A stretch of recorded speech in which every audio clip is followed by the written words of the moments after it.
कोयना धरण आणि अभयारण्यग्रस्तांनी पुनर्वसनाबाबत आपली उद्विग्नता व्यक्त करण्यासाठी साताऱ्याचे पालकमंत्री शंभूराज देसाई यांच्या निवासस्थानावरती लाँग मार्च काढण्याचा निर्णय घेतलाय।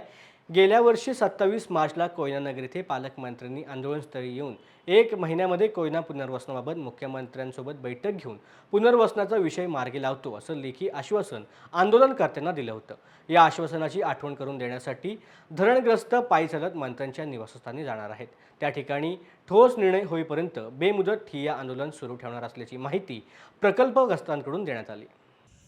श्रमिक मुक्ती दलाच्या नेतृत्वाखाली कोयना धरणग्रस्त आणि कोयना अभयारण्यांचा लढा 2018 पासून सुरू आहे आणि त्यावेळी तत्कालीन मुख्यमंत्री देवेंद्र फडणवीस यांच्या अध्यक्षतेखाली झालेल्या बैठकीमध्ये कोयना धरणग्रस्तांचे प्रश्न सोडावे असे 3 महिन्याचे लेखी निर्देश दिले होते।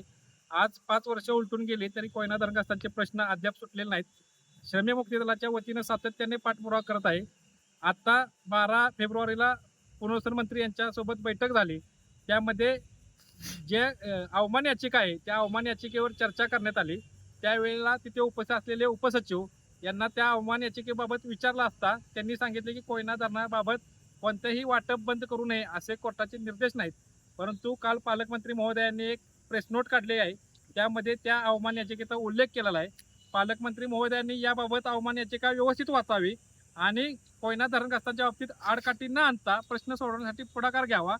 जे कोयना धरणग्रस्तांनी त्याग केला त्या त्यागाच्या वेळी जमीन द्यावी म्हणून लोकनेते बाळासाहेब देसाई यांनी त्यावेळेला कोयनाच्या गावागावात जाऊन सांगितलं होतं की कणाला खण आणि फणाला फण देतो, परंतु 60 वर्षानंतर सुद्धा खणाला खण आणि फणाला फण मिळालं नाही।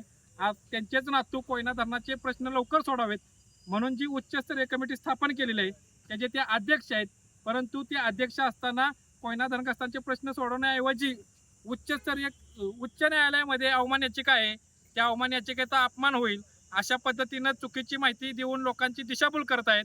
त्यामुळेच कोयना धरणग्रस्तांचा आणि कोयना अभयारण्यग्रस्तांचा 29ला उद्या कोयना नगर ते मरळी असा निवासस्थानी लाँग मार्च निघणार आहे।